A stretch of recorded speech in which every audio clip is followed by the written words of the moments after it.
Hello everyone, welcome to Anu's academy. स्वागत करता हूं आप सभी का। आशा करता हूं दोस्तों आप सभी स्वस्थ होंगे, अपने अपने घरों में अपना और अपने माता पिता का ध्यान रख रहे होंगे।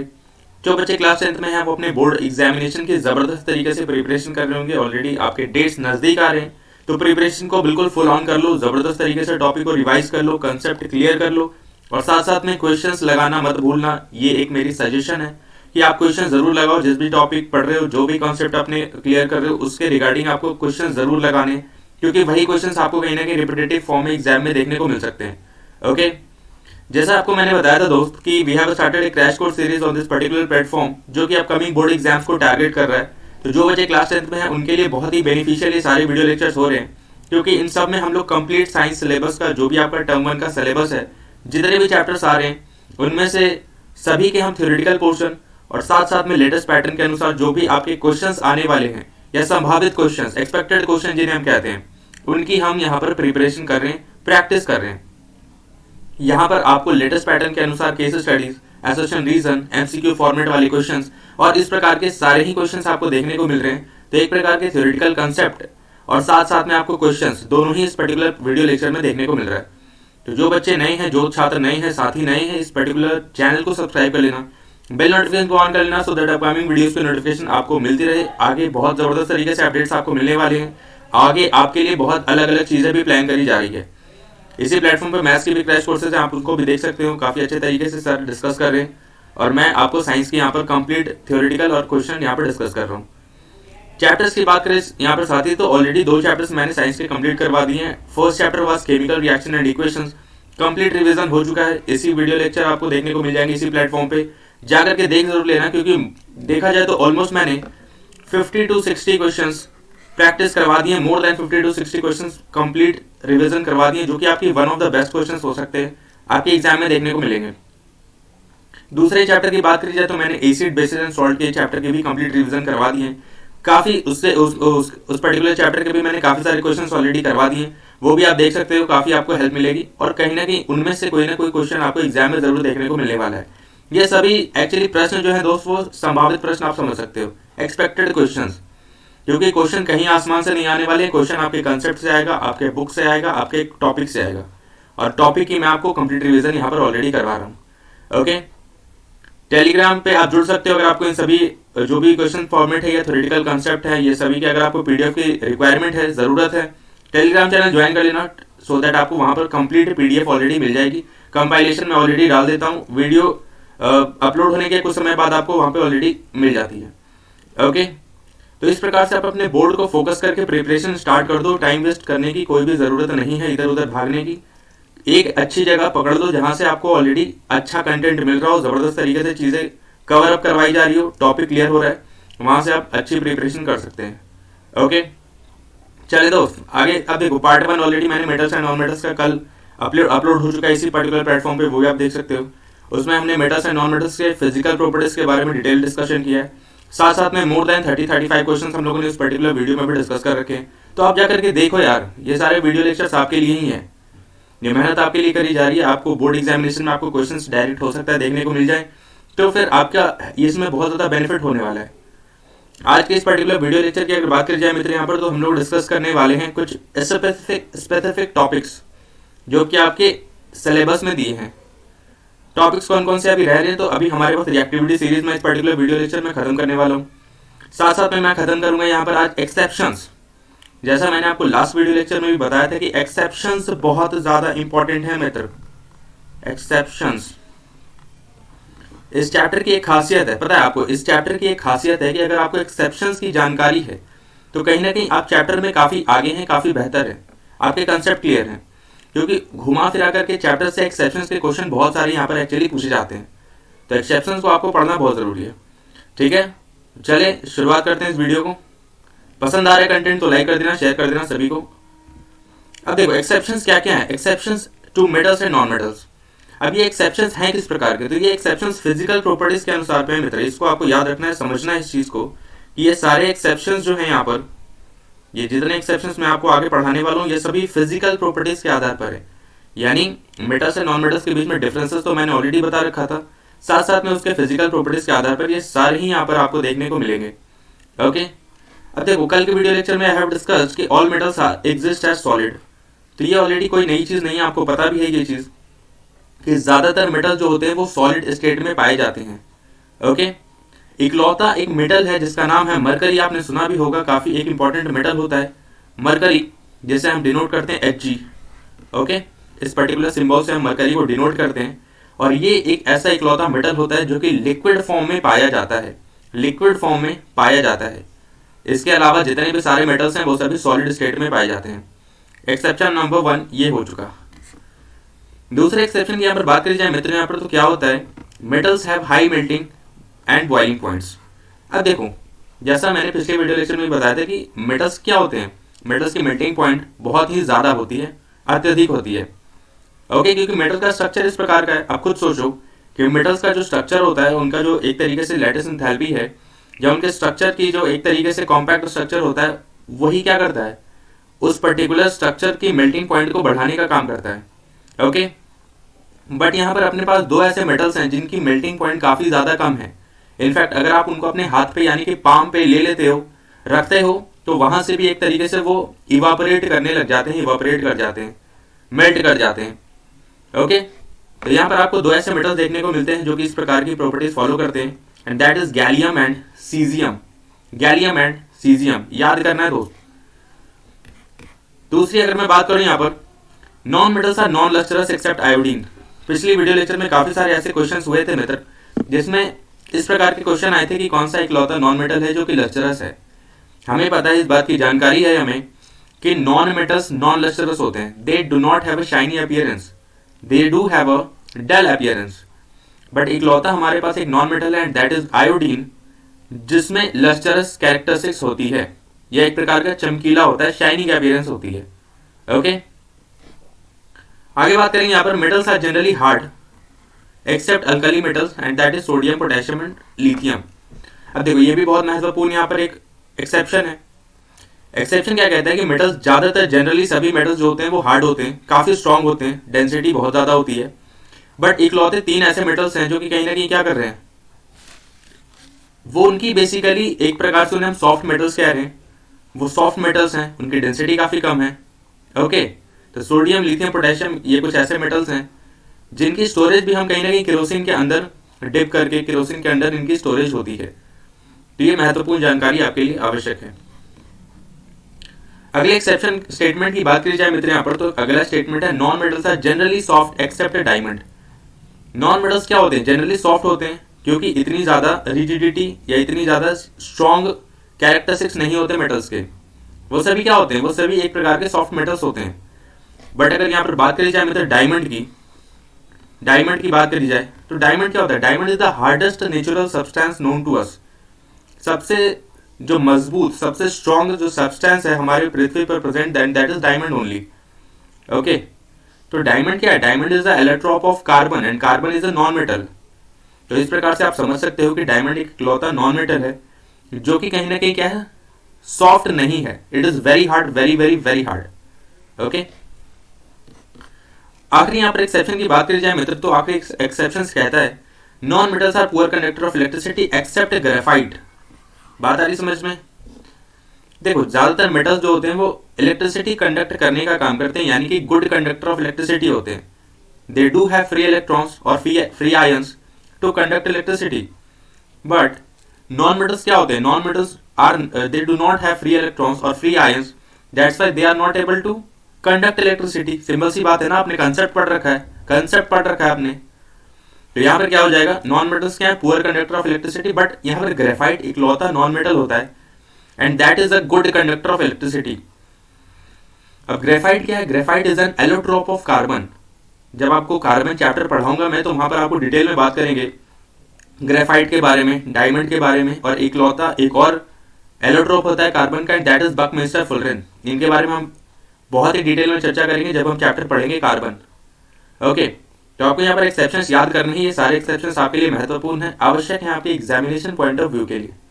ओके, अब चलो नेक्स्ट यहाँ पर टॉपिक हमें जो पढ़ना है, यहाँ से एक अलग टॉपिक यहाँ से स्टार्ट हो रहा है, that is reactivity series of metals. देखो पिछले चैप्टर में मैंने बताया था कि कुछ क्वेश्चंस ऐसे होते हैं जो कि रिएक्टिविटी सीरीज ऑफ मेटल्स से डायरेक्ट यहाँ पर सॉल्व हो जाते हैं या बन जाते हैं। तो एक प्रकार से रिएक्टिविटी सीरीज आपको समझनी है, याद कर लेनी है। आपको किसी भी नेमोनिक्स के चक्कर में नहीं पड़ना है, जो कि ऑलरेडी गूगल या यूट्यूब पे आपको मिल जाते हैं, जो फर्जी के नेमोनिक्स होते हैं। आप कंफ्यूज कर जाओगे एग्जाम में देख करके। इसीलिए आपको क्या करना है, एक प्रकार से सिस्टमैटिक याद करने की कोशिश करनी है। ठीक है, तो रिएक्टिविटी सीरीज स्टार्ट करते हैं। यहाँ पर देखो रिएक्टिविटी सीरीज क्या कहता है। सबसे पहले यहाँ पर महत्वपूर्ण है कि आप डेफिनेशन जानो कि रिएक्टिविटी सीरीज डेफिनेशन वाइज क्या होता है। उसके बाद हम यहाँ पर ये पूरे स्ट्रक्चर को समझेंगे। देखो रिएक्टिविटी सीरीज क्या होता है, arrangement of metals in a vertical column in the order of decreasing reactivities. तो ये एक्चुअली है क्या, तो ये एक ऐसा सीरीज है जिसमें हम वर्टिकल कॉलम के आधार पर मेटल्स को अरेंज करते हैं in the decreasing reactivities. Okay, यानी ऊपर सबसे कौन सा मेटल होने वाला है जिसकी रिएक्टिविटी सबसे ज्यादा है, मोस्ट रिएक्टिव मेटल, यानी कि ऊपर सबसे ज्यादा कौन होगा, जो मोस्ट रिएक्टिव है। और सबसे नीचे कौन होने वाला है, that will be least reactive metal. और इस प्रकार से हम लोग मेटल्स को अरेंज करते हैं और इसी को हम एक्टिविटी सीरीज या रिएक्टिविटी सीरीज कहते हैं। ओके, होप सो आपको ये क्लियर हुआ होगा। अब देखो यहाँ पर कुछ ऐसे एलिमेंट्स हैं जिनको आपको याद कर लेना। ये कुछ एलिमेंट्स ही हैं जिनको आपको याद कर लेना, और मैं आपको बताऊं सीधी सी बात है, इनका कोई और अल्टरनेटिव नहीं है। जस्ट रिमेंबर दिस कि कौन कौन से एलिमेंट्स किसके आगे हैं, किसके पीछे हैं, किसके ऊपर हैं, किसके नीचे हैं। क्योंकि जब भी आपके केमिकल रिएक्शंस आएंगे आप डायरेक्ट उनको देख करके बता दोगे कि इस प्रकार के रिएक्शंस होंगे, फिजिबल है नहीं है, क्या डिकम्पोजिशन रिएक्शन हो रहा है, डिस्प्लेसमेंट हो रहा है, सब कुछ यहाँ पर कहीं ना कहीं रिएक्टिविटी सीरीज के ऊपर डिपेंडेंट है। कल के क्वेश्चंस में भी अगर आपने वीडियो सीरीज देखी होगी तो आपको याद होगा कि कल के क्वेश्चंस में भी इस प्रकार के क्वेश्चंस आए थे, जहां पर मैंने बोला था कि रिएक्टिविटी सीरीज पढ़ाने के बाद मैं क्वेश्चंस लूंगा, जस्ट बिकॉज कि वो क्वेश्चंस आप रिएक्टिविटी सीरीज से काफी इजीली सॉल्व कर पाओगे। अगर मैं आपको ऊपर से चीजें बता दूं तो कोई फायदा नहीं है, क्योंकि कंसेप्ट के अनुसार अगर डीपली क्वेश्चंस पूछ दिया जाएगा तो दिक्कत हो जाएगी। तो मित्र जरूरी है यहाँ पर कि आप एलिमेंट्स को समझो। बात करते हैं यहाँ पर आगे। देखो हाइड्रोजन यहाँ पर एक बॉर्डर लाइन है, ठीक है। हाइड्रोजन क्या है, hydrogen is known as the border line of this particular reactivity series, जहां पर हाइड्रोजन से ऊपर जितने भी एलिमेंट्स होते हैं वो सभी रिएक्टिव मेटल्स होते हैं, मोर रिएक्टिव मेटल्स होते हैं। एंड हाइड्रोजन से नीचे के जो एलिमेंट्स होते हैं वो कहीं ना कहीं हाइड्रोजन से भी लेस रिएक्टिव होते हैं, यानी उनकी रिएक्टिविटी बहुत ही ज्यादा कम होती है। शुरुआत से अगर बात की जाए तो पोटेशियम है अपना, sodium, calcium, magnesium, aluminium, zinc, iron, tin and lead, ये कुछ ऐसे एलिमेंट्स हैं जो कि कहीं ना कहीं क्या रिएक्टिविटी सीरीज में हाइड्रोजन से ज्यादा हैं। ये सीरीज आपको इसी प्रकार से याद करनी है। यहाँ पर नीचे भी कुछ ऐसे एलिमेंट्स दिए गए हैं जो कि हाइड्रोजन से कम रिएक्टिव हैं, and that is copper, mercury, silver and gold. Gold is the least reactive. इससे नीचे आप प्लेटिनम भी समझ सकते हो, बट प्लेटिनम को we can not consider here. तो gold is the least reactive metal here in this particular reactivity series. बात समझ में आ रही है। सीरीज किस प्रकार की है, डिक्रीजिंग केमिकल रिएक्टिविटी के अनुसार ये सीरीज है, ठीक है।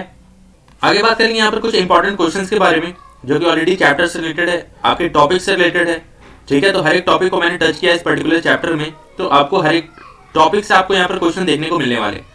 अब देखो जरूरी है कि आप क्वेश्चन जरूर प्रैक्टिस करो, हमेशा ट्राई करा करो कि नोटबुक और पेन लेकर के आप साथ में बैठो, सॉल्व करने की कोशिश करो। क्वेश्चंस यहाँ पर आपको स्क्रीन पे जब भी विजिबल होते हैं उससे पहले ही आप जो आंसर्स हैं उसको टिक आउट करने की कोशिश करो विथ एक्सप्लेनेशंस, ठीक है, विथ एक्सप्लेनेशंस। विदाउट एक्सप्लेनेशन यार कोई नीड नहीं है, फिर उस तरीके से आपको ऊपर की नॉलेज लेने की आवश्यकता नहीं। फिर आप अगर पढ़ रहे हो तो अच्छे तरीके से पढ़ो, वो ज्यादा बेहतर है। ऊपर से नॉलेज लेकर के कितने क्लासेस पास कर पाओगे, एक क्लासेस पास करोगे, 2 क्लासेस पास करोगे, आगे पूरी लाइफ पढ़ी है, पूरी जिंदगी पढ़ी है। जो आपने सीखा है, जो आपकी नॉलेज है, वही आपको कहीं ना कहीं आगे बहुत ऊपर मुकाम तक लेकर के जाएगी, ठीक है। तो हमेशा ट्राई करा करो, जो भी पढ़ रहे हो काफी अच्छे से पढ़ो, डिटेल से पढ़ो, बेहतर से पढ़ो, ओके। क्योंकि क्लास 10th 11th 12th ये बेस क्लासेस होती हैं। इनमें अगर आपने अपने आप को बहुत जबरदस्त तरीके से प्रिपेयर कर लिया तो आगे आप अपने जिस भी कैरियर में जाओगे काफी बेहतर करने वाले हो। पहला क्वेश्चन क्या कहता है दोस्त, the non metal which is liquid at room temperature. Exception से क्वेश्चन है, एक्सेप्शन से ये क्वेश्चन है दोस्त, और प्रीवियस ईयर क्वेश्चन में कहीं ना कहीं आपको देखने को मिल जाएगा कि ऐसा कौन सा नॉन मेटल है जो कि इस रूम टेम्परेचर पे लिक्विड फॉर्म में होता है या लिक्विड स्टेट में होता है, ओके। तो क्या बताया मैंने अभी आपको, ब्रोमीन। यहाँ पर जो करेक्ट आंसर हो जाएगा वो ब्रोमीन हो जाएगा। एक्सेप्शन यार रट के जाना, मैं तो सीधी बात आपको बोल रहा हूँ, रट के जाना, ठीक है। आप ये सोच रहे होगे कि पहला एजुकेटर मिला है जो कि कह रहा है रट के जाना, समझ के नहीं, रट के जाओगे कहीं ना कहीं काफी बेहतर तरीके से, काफी जल्दी एक्सेप्शंस वाले क्वेश्चन पकड़ पाओगे और सॉल्व कर पाओगे, ये फैक्ट बात है, ठीक है, मैं बहुत सच बताऊंगा आपको, क्योंकि मैंने इसी प्रकार से प्रिपरेशन करी है और बहुत ज़बरदस्त मार्क्स स्कोर करे हैं। ओके, तो इसलिए मैं आपको ये सजेस्ट कर रहा हूँ, दिस इज माय सजेशन, अपना बड़ा भाई समझना तो सजेशन है कि एक्सेप्शन बिल्कुल रट के जाना, रिएक्टिविटी सीरीज रट के जाना, बहुत हेल्प मिलेगी।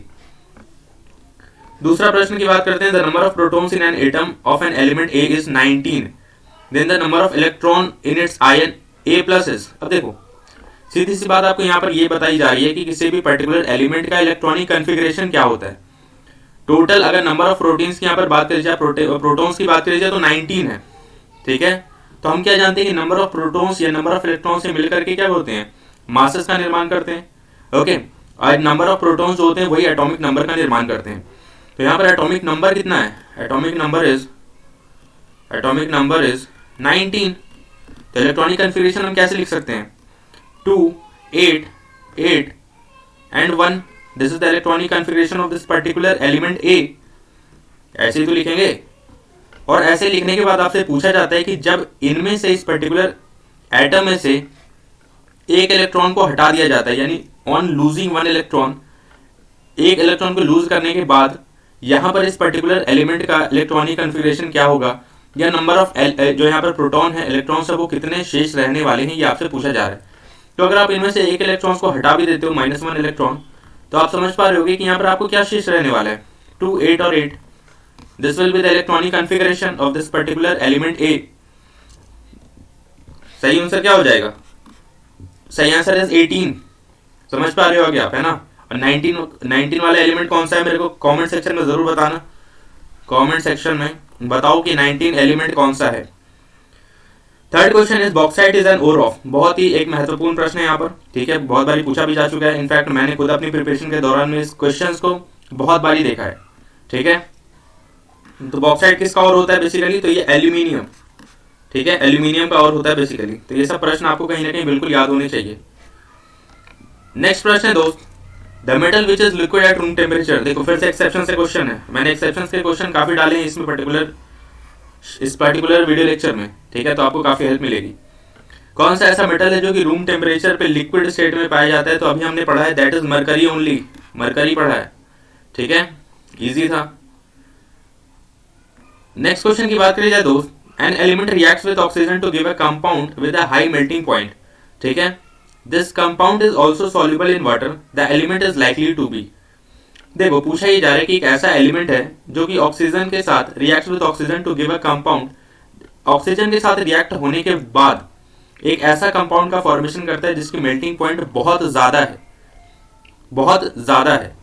आपसे ये पूछा जाता है कि this compound is also soluble, ये एक ऐसा कंपाउंड होगा जो कि कहीं ना कहीं वाटर में सॉल्युबल भी होगा, वाटर में सॉल्युबल होगा एक ऐसा ऑक्साइड, तो ये क्या कहीं ना कहीं अल्कली होगा। आप समझ पा रहे होगे उसको, है ना। जैसा मैंने आपको बताया था एसिड बेसिस वाली क्लासेस में, मैंने आपको बताया था कि कोई भी मेटल ऑक्साइड्स जब पर्टिकुलरली आपको कहीं ना कहीं देखने को मिलते हैं, यानी कि सॉल्युबल होते हैं वाटर में, अल्कलीज कहते हैं उनको, याद आ रहा होगा।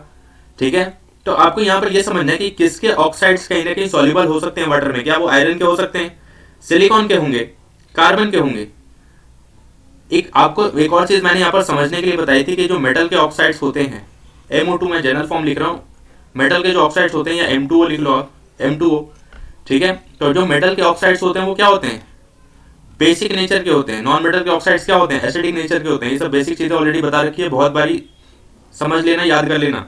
यहाँ पर करेक्ट आंसर क्या हो जाएगा, calcium is the correct answer. Calcium ही इकलौता ऐसा मेटल है जिसके जो कंपाउंड है, ऑक्साइड कंपाउंड्स होंगे, वो सॉल्युबल है वाटर में। ठीक है, पढ़ा रखा है ये चीज। नेक्स्ट प्रश्न, which of the following alloys contains a non metal as one of its constituents. बताना है आपको। यहाँ पर ऑप्शन है आपकी steel, brass, amalgam and bronze. ठीक है, तो सीधी सी बात आप समझ पा रहे होगे कि ऐसा कौन सा नॉन मेटल है जिसमें आपको कहीं ना कहीं ऐसा कौन सा एलॉयज है जिसके जो कंस्टिट्यूएंट्स हैं वो आपको नॉन मेटल्स देखने को मिलते हैं। तो क्या ब्रास है वो, बिल्कुल नहीं। ब्रोंज नहीं, अमालगम नहीं। आपको क्या सीधी सी बात यहाँ पर याद रखनी है, स्टील हो जाएगा। ठीक है, स्टील होने वाला है, क्योंकि स्टील एक इकलौता ऐसा एलॉयज है जिसके कंस्टिट्यूएंट नॉन मेटल्स हैं। मेरे को फटाफट कमेंट सेक्शन में बताना कि इसके कंस्टिट्यूएंट कौन कौन से हैं। ठीक है, आगे बात करते हैं। Next question is, a non metal used to preserve food material. ऐसा इकलौता नॉन मेटल है जिसको फूड प्रिपरेशन के या फूड प्रिजर्वेशन के तौर पे इस्तेमाल में लिया जाता है। कहाँ पहुंच गए हम पहुंच गए बेटा chemical reaction and equation chapter में, याद आ रहा है? वहां पर मैंने आपको पढ़ा रखा था डिटेल में कि किस प्रकार से रेसिडिटी से हम अपने फूड मटेरियल्स को बचाते हैं, सुरक्षित करते हैं, प्रिजर्व करते हैं। तो वहां पे मैंने आपको बताया था एक ऐसा एलिमेंट है, एक ऐसा नॉन मेटल है जो कि फूड मटेरियल्स के प्रिजर्वेशन में अपना इंपॉर्टेंट रोल प्ले करता है। याद आ रहा होगा? क्या हो जाएगा? Option number D nitrogen. सीधी सी बात है, हम जानते हैं नाइट्रोजन क्या होता है। नाइट्रोजन का एक्चुअली इस्तेमाल हम लोग कहीं ना कहीं एंटीऑक्सीडेंट के तौर पर करते हैं, क्योंकि नाइट्रोजन क्या करता है, ऑक्सीजन का जो रिएक्शन है वो कहीं ना कहीं कट करने का काम करता है और एक प्रकार से आपके फूड मटेरियल्स को प्रिजर्व करके रखता है। ओके, अगले प्रश्न की यहाँ पर बात करी जाए दोस्त। अगला प्रश्न कहता है the arrangement of copper, tin, lead and mercury according to the reactivity series. देखो आ गया रिएक्टिविटी सीरीज से क्वेश्चन। अब यहाँ पर क्या लॉजिक लगाओगे, क्या निमोनिक्स याद करोगे? सब के सब धरे रह जाएंगे। कंसेप्ट पढ़ के जाना, याद करके जाना, सो दैट आप इजीली सॉल्व कर पाओगे और कहीं भी आपको दिक्कत नहीं होगी। ठीक है, अरेंजमेंट आपको बताना है, टीन, कॉपर, लीड, मरकरी कहां से किस प्रकार से अरेंज होंगे, तो आप समझ पा रहे होगे यहाँ पर। ठीक है, कि ऑप्शन नंबर ए यहाँ पर क्या हो जाएगा, करेक्ट हो जाएगा। ठीक है, सबसे कम यहाँ पर क्या होगा, सबसे कम यहाँ पर मरकरी। आप समझ भी पा रहे होगे, अभी मैंने आपको बताया भी है मरकरी है। मरकरी से ज्यादा आपको कॉपर देखने को मिलता है। ठीक है, कॉपर से ज्यादा रिएक्टिव लीड है, लीड से ज्यादा रिएक्टिव टीन है। This is actually based upon the reactivity series. याद है, जबरदस्त तरीके से आंसर कर पाओगे। अगला प्रश्न है मित्र, the metal that float when treated with water are. ऐसे कौन से मेटल्स हैं जो कि पानी के ऊपर फ्लोट करते हैं, तैरते हैं? अब देखो, फ्लोट करने तैरने से क्या याद है, आपने भी कभी गए होगे अभी किसी वाटर पार्क में, तो आपने फ्लोटिंग करी होगी, आपने स्विमिंग करी होगी, काफी मस्ती करी होगी। तो उसी के अनुसार फटाफट आपको यहाँ पर प्रश्न के उत्तर देने हैं कि ऐसे कौन से मेटल होंगे जो कि क्या करेंगे, वाटर के ऊपर तैरेंगे, फ्लोट करेंगे। ठीक है, ऑप्शन है आपके manganese, sodium, sodium calcium, magnesium sodium या मैग्नीशियम कैल्शियम। फटाफट सोच करके आंसर बताना है। उत्तर क्या हो जाएगा, ऑप्शन नंबर डी, यानी मैग्नीशियम और कैल्शियम। अब देखो, मैग्नीशियम और कैल्शियम क्यों फ्लोट करते हैं तो आपको रीजन पता है, बता रखा है। मैग्नीशियम और जो कैल्शियम है, ये दोनों प्रकार के ऐसे मेटल्स हैं जो कि वाटर के ऊपर फ्लोट करते हैं एक्चुअली। ठीक है, अगले प्रश्न के बारे में बात करते हैं। When hydrochloric acid is added to barium hydroxide, a white colored compound is formed. Which options gives the complete chemical reaction? देखो, सीधी सी बात आपसे यही पूछी जा रही है कि बेरियम हाइड्रोक्साइड और हाइड्रोक्लोरिक एसिड का रिएक्शन क्या होगा। आपको यहाँ पर सही रिएक्शन पहचानना है और उसके बाद आपको यहाँ पर टिक आउट करना है। ठीक है, अब देखो ऑप्शन नंबर ए की अगर बात करी जाए दोस्तों, यहाँ पर ऑप्शन नंबर ए क्या कह रहा है, हाइड्रोक्लोरिक एसिड रिएक्ट कर रहा है बेरियम हाइड्रोक्साइड के साथ। सबके आपको केमिकल कंपाउंड पता होने चाहिए। केमिकल कंपाउंड क्या होते हैं? ये होता है बेरियम हाइड्रोक्साइड, HCl का आपको पता होगा, HCl लिखा जाता है। व्हाइट कलर कंपाउंड बेसिकली यहाँ पर कहा जा रहा है दोस्तों, ये बेरियम क्लोराइड के बारे में बात करी जा रही है। प्रोडक्ट क्या होगा, बेरियम क्लोराइड। ठीक है, तो बेरियम हाइड्रोक्साइड का ये जो कंपाउंड बन रही है तो एब्सोल्युटली यहाँ पर गलत हो जाएगा मित्र। ऑप्शन नंबर सी तो बिल्कुल भी नहीं होगा। बाकी बचे यहाँ पर ऑप्शन में आपको सीधी बात समझ लेनी है कि यहाँ पर जो करेक्ट फॉर्म बने वो यही बनने वाला है। रिएक्ट करके आप देख सकते हो। ठीक है, 2HCl plus barium hydroxide react करेगा। ये अब ये क्या होगा, इस दो क्लोरीन को लेकर के अपना कंपाउंड का फॉर्मेशन करेगा, यानी कि BaCl2। और यही व्हाइट कलर कंपाउंड है, व्हाइट कलर कंपाउंड यही है, व्हाइट कलर कंपाउंड, या एक प्रकार से प्रेसिपिटेट भी आप समझ सकते हो। ठीक है, एंड यहाँ पर बच क्या जाएगा, तो बच जाएगा यहाँ पर वाटर, जिसे हम 2 मॉलिक्यूल्स ऑफ वाटर कहते हैं। इसके अलावा कोई भी जो एलिमेंट है वो शेष नहीं रहेगा। ठीक है, तो ऑक्सीजन वाले जो भी हैं यहाँ पर आप कट कर सकते हो, यहाँ पर ऑक्सीजन वगैरह नहीं बचेगा। ये तो ऑलरेडी अनबैलेंस्ड है, तो बैलेंस हम लोगों ने ऑलरेडी इसको टेक आउट कर लिया है। ठीक है, व्याख्या जरूरी है। व्याख्या अगर आपके पास नहीं है ना किसी भी प्रश्न की, तो कहीं ना कहीं आपकी तैयारी उतनी जबरदस्त नहीं है, उतनी बढ़िया नहीं है। एक्सप्लेनेशन जरूरी है। क्वेश्चन नंबर 11 कहता है मित्र, what happens when a pellet of sodium is dropped in water. बहुत ही जबरदस्त ये प्रश्न है, और आप जब आप कॉलेज में जाओगे, ठीक है, एंड वहाँ के अगर लैब एक्सपेरिमेंट्स में अगर आपकी अगर किसी की अच्छी इंटरेस्ट है केमिस्ट्री में, अगर आप आगे जाकर के केमिस्ट्री को ऑप्ट करते हो अपनी ग्रेजुएशन के सब्जेक्ट्स में या मास्टर्स के सब्जेक्ट में, तो वहाँ पर आपको लैब एक्सपेरिमेंट्स परफॉर्म करवाए जाएंगे एंड वहाँ पर एक जबरदस्त रिएक्शन देखने को मिलता है। व्हेन यू थ्रो, है ना, when you throw sodium outside in the rainy season, बारिश में कभी आप सोडियम को बाहर फेंकते हो या किसी पानी में फेंकते हो, तो वहां पर आपको बॉम्ब फूटने की आवाज आती है एक प्रकार से, जैसे पटाखे फूटते हैं, चिंगारी आपको देखने को मिलती है, आग आपको देखने को मिलती है, चिंगारी, उस प्रकार का रिएक्शन आपको देखने को मिलता है। इनफैक्ट अगर मैं अपनी आपको एक्सपीरियंस बताऊं तो हमारे भी कॉलेज लाइफ में इस प्रकार की चीजें हो रखी हैं, ठीक है। वैसे this is not a good activity, but हाँ ये एक्चुअली एक्टिविटीज हो जाती हैं जस्ट बिकॉज ऑफ क्यूरियोसिटी, कि ऐसी क्यूरियोसिटी क्या हो रही है, किस प्रकार का रिएक्शन हो रहा है, ठीक है। क्या होगा यहाँ पर, जैसे मैंने ऑलरेडी आपको एक्सप्लेनेशन दे दिया, व्याख्या दे दिया आपको, सीधी सी बात है क्या हो जाएगा, कैचेस फायर। सोडियम क्या होते हैं, हवा के कांटेक्ट में या ऑक्सीजन के कांटेक्ट में आने के बाद दे स्टार्ट बर्निंग और एक प्रकार के हाइड्रोक्साइड का फॉर्मेशन करने लग जाते हैं, ठीक है। तो ये यहाँ पर correct answer option number C हो जाएगा। ऑक्साइड्स का फॉर्मेशन नहीं, फायर नहीं, तो यहाँ पर करेक्ट उत्तर क्या हो जाएगा, ऑप्शन नंबर सी, ठीक है। इस पर्टिकुलर इंसिडेंट को आप याद रखोगे तो सोडियम के प्रश्न तो बिल्कुल भी गलत नहीं होंगे, ठीक है। सोडियम का मतलब आप कैसे रिलेट कर सकते हो, सोडियम को बाहर फेंक दिया तो क्या स्टार्ट हो गई, दिवाली स्टार्ट हो गई, दिवाली जैसी चीजें, ठीक है। नेक्स्ट प्रश्न है मित्र यहाँ पर, when calcium oxide is added to water it completely dissolves in water without forming bubbles, what products are formed in this reaction। काफी इजी यहाँ पर एक रिएक्शन है कि कैल्शियम ऑक्साइड को जब वाटर के साथ हम रिएक्ट करवाते हैं, कैल्शियम ऑक्साइड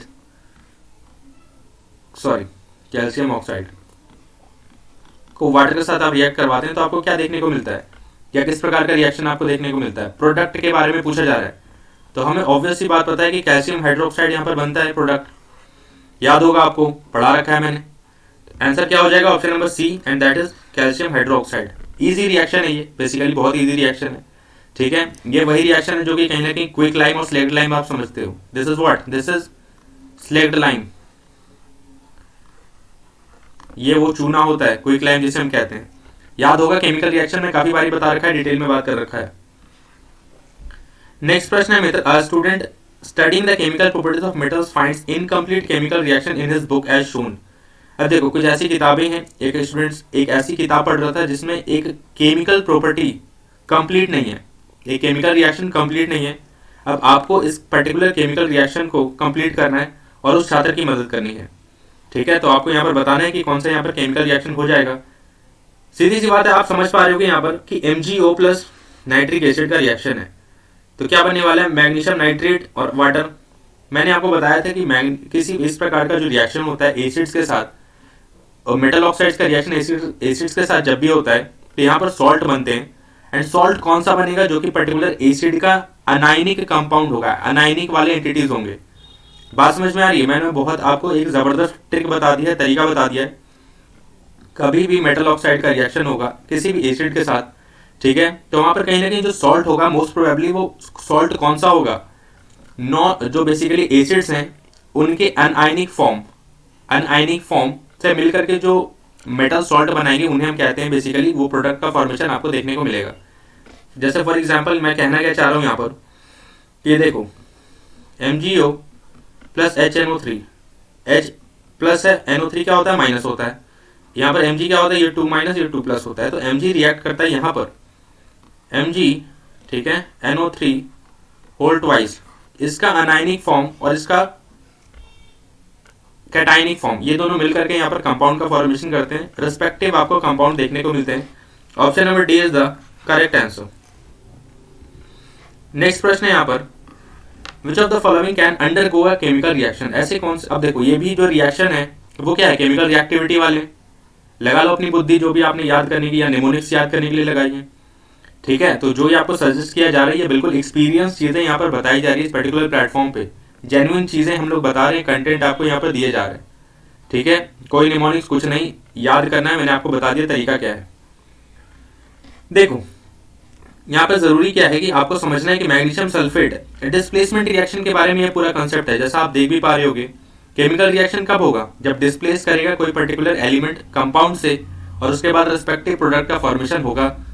जनरल फॉर्म क्या होता है, AB plus C converts into AC plus B, this is the general form of displacement reaction. आपको बताना है इनमें से कौन सा होगा। Option number D is the correct answer. देखो आयरन क्या, आयरन मैग्नीशियम को कर पाएगा क्या डिस्प्लेस, नहीं। आयरन जिंक को कर पाएगा, नहीं। लीड मैग्नीशियम को कर पाएगा, नहीं। लेकिन आयरन क्या करेगा, कॉपर को इजीली डिस्प्लेस कर पाएगा उसके ही सॉल्यूशन से, जस्ट बिकॉज की iron is more reactive than copper. बाकी तीनों में कहीं ना कहीं क्या है, जो सेकंड वाले एलिमेंट है, जो रिएक्टेंट है, that is not very much reactive than the former. बात समझ में आ रही है? ये हर चीज क्या है, रिएक्टिविटी सीरीज से डिपेंडेंट ये क्वेश्चन है। नेक्स्ट प्रश्न कहता है दोस्त, pick the statement which is correct about the non metal. Non metal के बारे में जो स्टेटमेंट है उनके बारे में आपको बताना है कि कौन सा सही यहाँ पर एक वाक्य दिया गया है। Bromine is an example of liquid non metal, graphite is a good conductor of electricity, most of the non metal oxides are acidic. तीनों ही प्रश्न, तीनों ही स्टेटमेंट्स क्या है, सही है? तीनों ही क्या है, सही है। मैंने आपको बता रखा है तीनों के बारे में। ऑप्शन नंबर डी क्या हो जाएगा, बिल्कुल सही हो जाएगा। तीनों बता रखा है। ब्रोमीन क्या होता है, लिक्विड, एक्सेप्शन है एक नॉन मेटल का।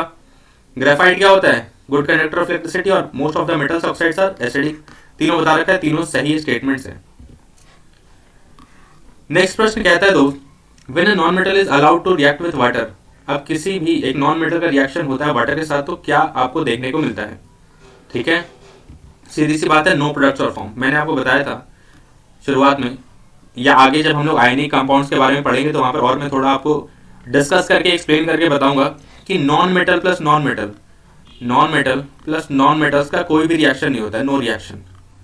ठीक है, या इसमें आपको ज्यादातर कंपाउंड देखने को नहीं मिलते, नो रिएक्शन, या रिएक्शन तो हो जाते हैं बट कहीं ना कहीं प्रोडक्ट्स आपको देखने को नहीं मिलते। ठीक है, तो ये आपको कहीं ना कहीं चीज मैं आपको आयनिक कंपाउंड में एक्सप्लेन करके काफी अच्छे तरीके से बता दूंगा, घबराने की जरूरत नहीं है। ठीक है, मेटल्स और मेटल्स का रिएक्शन भी आपको कहीं ना कहीं नहीं देखने को मिलता है, यानी कि मेटल्स और मेटल्स का रिएक्शन नहीं होता या आपको देखने को नहीं मिलता। नॉन मेटल्स के कुछ ऐसे एलिमेंट्स हैं जो कि नॉन मेटल्स के साथ रिएक्ट कर जाते हैं। ठीक है, तो आपको कहीं ना कहीं देखने को मिल जाते हैं। ठीक है, आगे बात करेंगे। क्वेश्चन नंबर 17 कहता है, aqua regia is freshly prepared mixture of concentrated nitric acid and concentrated HCl। याद होगा आपको, एक्वा रिजिया के बारे में आपने पढ़ा होगा। क्या होता है एक्वा रिजिया? एक ऐसा कंपाउंड है which can dissolve even metals, gold, silver, इन सब मेटल्स को भी डिसॉल्व करने की जो काबिलियत है, जो कैपेसिटी है, वो एक्वा रिजिया की होती है। काफी स्ट्रॉन्ग एक लिक्विड होता है, कंसंट्रेटेड एक लिक्विड होता है जिसमें दो प्रकार के कंस्टिट्यूएंट्स होते हैं, नाइट्रिक एसिड और HCl। अब रेशियो आपको बताना है, रेशियो क्या होगा, 1:3। हमें ऑलरेडी पता है इसके बारे में कि HNO3:HCl का जो रेशियो है वो 1:3 का होता है, यानी 1 यूनिट HNO3 और 3 यूनिट HCl मिलकर के आपको एक एक्वा रिजिया देखने को मिलता है। दिस इज द रिस्पेक्टिव चीज। अब कभी कभी इसी में आपको परसेंटेज पूछ दिया जाता है। ठीक है, क्वेश्चन कैसे घुमाया जाएगा कि पूछा जाएगा कि HNO3 का परसेंटेज क्या होता है पर्टिकुलर एक्वा रिजिया में, तो आप क्या बताओगे? एक्वा रिजिया का जो HNO3 है उसका परसेंटेज क्या बता सकते हैं हम? 25%। और इसका परसेंटेज क्या होता है? 75%। इजीली है, बता सकते हैं आप, निकाल भी सकते हैं, कैलकुलेट भी कर सकते हैं, बट मैंने आपको डायरेक्ट बता दी चीजें। आगे बात करेंगे कुछ और प्रश्नों के बारे में।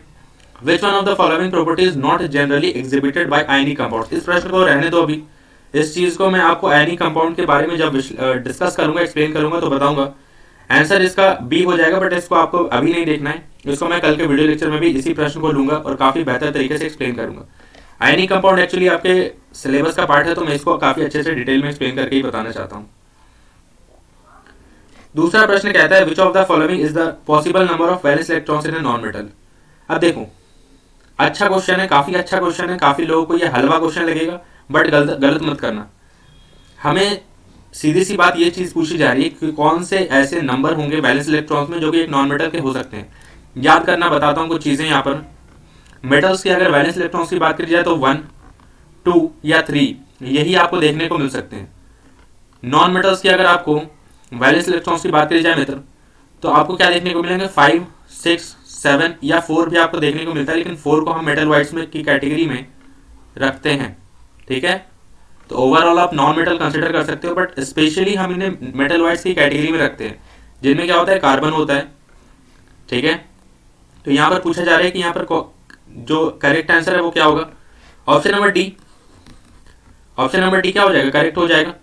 ठीक है, एक्सप्लेनेशन मैंने ऑलरेडी दे दिया। ये भी प्रश्न आयनिक कंपाउंड का, इसको भी आप रहने देते हैं, इसको मैं नेक्स्ट वीडियो लेक्चर में इसको लूंगा, एक्सप्लेन करूंगा, तब बताऊंगा अच्छे तरीके से। ठीक है, क्योंकि हर एक टॉपिक वाइज क्लियर करते जाएंगे, कंसेप्ट सीखते जाएंगे और उसके अकॉर्डिंग क्वेश्चन प्रैक्टिस करते जाएंगे। अब देखो, कुछ प्रश्न मैंने यहाँ पर एसेशन रीजन के भी डाले, जैसा आपको हर एक वीडियो लेक्चर में देखने को मिल रहा होगा कि एसेशन रीजन आपका एक जो पेपर आने वाला है उसका एक महत्वपूर्ण अंग है। आपने उसकी तैयारी करी है तो आप काफ़ी अच्छे तरीके से स्कोर करने वाले हो, एंड ओवरऑल जो मार्किंग है वो आपकी इंक्रीज करने वाली है। ठीक है, एसेशन रीजन होते क्या हैं, तो आपको 4 तरीके के यहाँ पर ऑप्शंस दिए जाते हैं। ठीक है, स्टेटमेंट्स के बीच में आपको रिलेशंस निकालना होता है। ठीक है, 2 स्टेटमेंट्स आपको दिए जाएंगे, आपको बताने की कौन सा सही है कौन सा गलत है, क्या रिलेशन है उनका आपस में।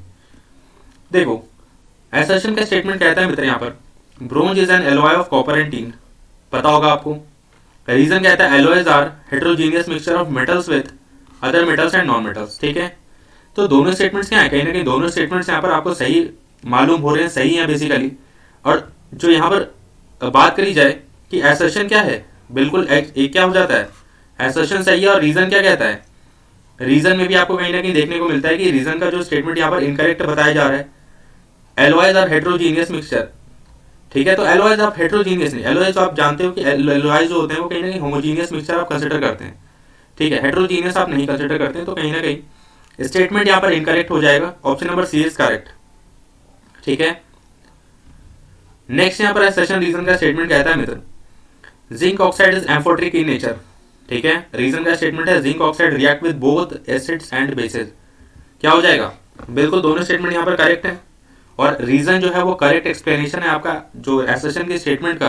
तो दैट्स वाई हम बोलेंगे कि जो ऑप्शन नंबर ए है, यानी कि assertion and reason are correct and reason is the correct explanation for assertion is the correct option for this particular question. ठीक है, आगे बढ़ते हैं। नेक्स्ट एसेशन रीजन का स्टेटमेंट कहता है दोस्त, एसेशन का स्टेटमेंट है magnesium chloride is a covalent compound. ठीक है, रीजन का स्टेटमेंट है magnesium chloride is a good conductor of electricity. क्या ऑप्शन हो जाएगा, एसेशन बिल्कुल गलत है।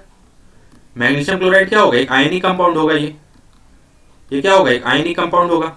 ठीक है, मैग्नीशियम क्लोराइड को आप अगर आप तोड़ोगे तो Mg+, Mg2+, ठीक है, और यहाँ पे 2-, तो ये क्या है, आयनिक कंपाउंड है।